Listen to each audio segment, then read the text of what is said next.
La scienza della musica è un intreccio di matematica, fisica, psicologia e ingegneria.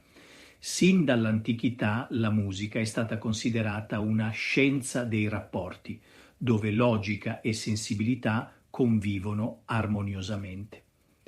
Pitagora scoprì che gli intervalli musicali seguono rapporti numerici semplici, ottava 2-1, quinta 3-2, ponendo le basi della teoria musicale occidentale. Aristotele e Galileo approfondirono l'aspetto percettivo, evidenziando il ruolo della sensibilità umana.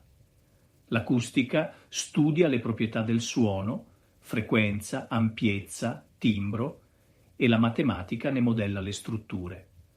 L'analisi spettrale di Fourier ha permesso di decomporre i suoni in frequenze componenti, rivoluzionando la sintesi sonora e la comprensione della timbrica.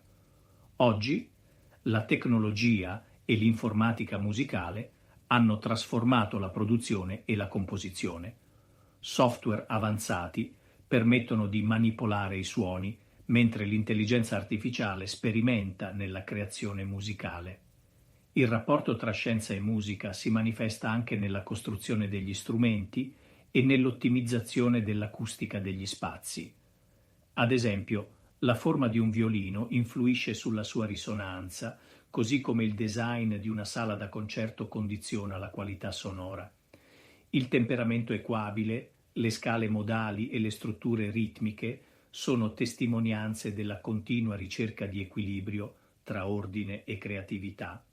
La musica dunque è molto più di un'arte, è un linguaggio universale che unisce logica ed emozione, scienza ed espressione, svelando le leggi profonde che governano il nostro mondo e offrendo infinite possibilità di innovazione e scoperta.